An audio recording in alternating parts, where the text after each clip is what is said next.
പിന്നീട് ഞാൻ സംസാരിക്കും.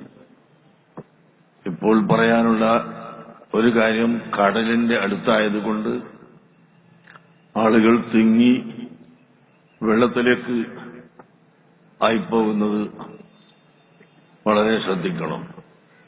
നമ്മുടെ സഹോദരന്മാർ പരപ്പനങ്ങാടി, കടലുണ്ടി, ചാലിയം, പൊന്നാനി തുടങ്ങിയ സ്ഥലങ്ങളിൽ നിന്ന് വലിയ വള്ളത്തിൽ നമ്മുടെ സമ്മേളനത്തിലേക്ക് കൊടിയും വെച്ച് വന്നുകൊണ്ടിരിക്കുന്ന കാഴ്ചയാണ് ഇപ്പോൾ അവിടെ കാണുന്നത്. ഇരിക്കുന്ന ആളുകൾക്ക് അത് ഇൻഷാ അല്ലാഹ് മറ്റൊരു ദൃശ്യത്തിൽ കാണിച്ചു തരും, അല്ലാതെ എഴുന്നേറ്റങ്ങോട്ട് നോക്കാൻ കഴിയുകയില്ല.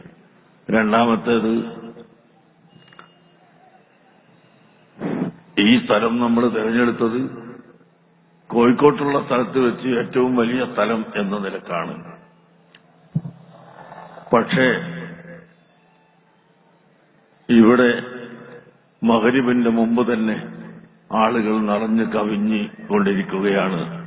അതുകൊണ്ട് നിങ്ങളെല്ലാവരും സ്വയം തന്നെ നിയന്ത്രിക്കുകയും പരമാവധി മറ്റുള്ളവർക്ക് സൗകര്യം ചെയ്തു കൊടുക്കുകയും ചെയ്യണമെന്ന് പ്രത്യേകമായി അറിയിക്കുന്നു. അല്ലാഹു നമ്മുടെ ഈ സമ്മേളനം അഷ്റഫുൽ ഖൽഖ് സല്ലല്ലാഹു അലൈഹി വസല്ലമ തങ്ങളോടുള്ള മഹബ്ബത്തിന്റെ പ്രകടമായി നമ്മിൽ നിന്ന് സ്വീകരിക്കുമാറാകട്ടെ. ആമീൻ. ഇവിടെ ഒരുമിച്ച് കൂടിയ ആയിരക്കണക്കിന്